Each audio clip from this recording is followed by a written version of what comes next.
નમસ્કાર, હું પરમાર નિલેશ, શિક્ષક શ્રી મોડલ ડે સ્કૂલ વાંટાવાચ, તાલુકો સાયલા, જિલ્લો સુરેન્દ્રનગર. જિલ્લા શિક્ષણ તાલીમ ભવન સુરેન્દ્રનગર દ્વારા આયોજિત ઇનોવેશન ફેર 2025માં મારા ઇનોવેશનનો વિષય છે બહુ માધ્યમ અને એડેપ્ટિવ લર્નિંગ દ્વારા શૈક્ષણિક ઉન્નતિ.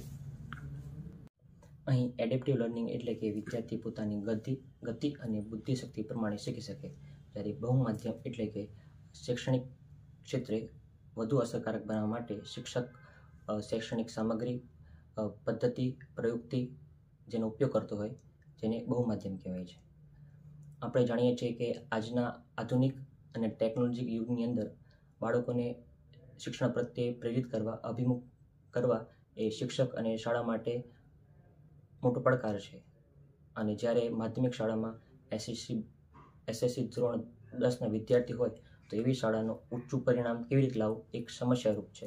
એસએસસી બોર્ડનું ઊંચું પરિણામ પ્રાપ્ત કરવા માટે મારા થકી કેટલાક નવતર પ્રયોગ કરવામાં આવ્યા છે, જેમાં પહેલું છે જી શાળા અને ખાન એકેડમી જેવી એપ્લિકેશનનો ઉપયોગ, જેના થકી વિદ્યાર્થીઓ સારી રીતે શીખી શકે અને અસરકારક શિક્ષણ મેળવી શકે. આ ઉપરાંત બીજું છે અસાઇનમેન્ટની અંદર વધુ ગુણ ભાર ધરાવતા પ્રકરણમાંથી આઈએમપી પ્રશ્નો લઈ તેની અસાઇનમેન્ટ વિદ્યાર્થી દ્વારા બનાવી જે બોર્ડની પરીક્ષાના નજીકના સમયમાં એ સારી રીતે શીખી શકે.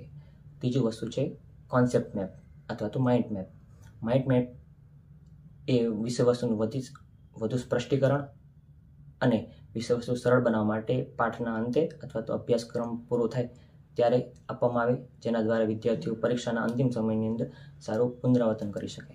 આ ઉપરાંત વધુ ઇનોવેટિવ કાર્ય તરીકે શાળા કક્ષાએ ક્વિઝનું આયોજન કરવામાં આવ્યું. આ ક્વિઝની અંદર ગણિત અને વિજ્ઞાનના પ્રશ્નોના વિભાગ એના હેતુલક્ષી પ્રશ્નોનું ક્વિઝ રાખવામાં આવી, જેના પરિણામ સ્વરૂપ દ્વિતીય પરીક્ષાના રિઝલ્ટની અંદર 15થી વધુ ગુણ મેળવવાળા વિદ્યાર્થીઓની સંખ્યા જોવા જોઈએ ટકાવારીમાં તો 87% છે, જ્યારે 20થી વધુ ગુણ મેળવતા વિદ્યાર્થીઓની ટકાવારી એ 34% છે.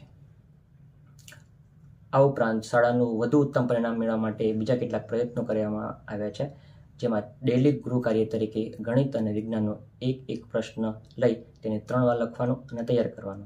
સાથે સાથે રાઉન્ડ ટેસ્ટનું આયોજન, મિની ટેસ્ટનું આયોજન કરવામાં આવ્યું અને ગણિત અને વિજ્ઞાનના 5 એમ કુલ 10 પેપર સોલ્યુશન કરવામાં આવ્યા. અને વધુમાં આ વર્ષથી શાળા અને બાકીની 2 શાળાઓ ભેગી થઈને પ્રી બોર્ડ પરીક્ષાનું આયોજન થનાર છે.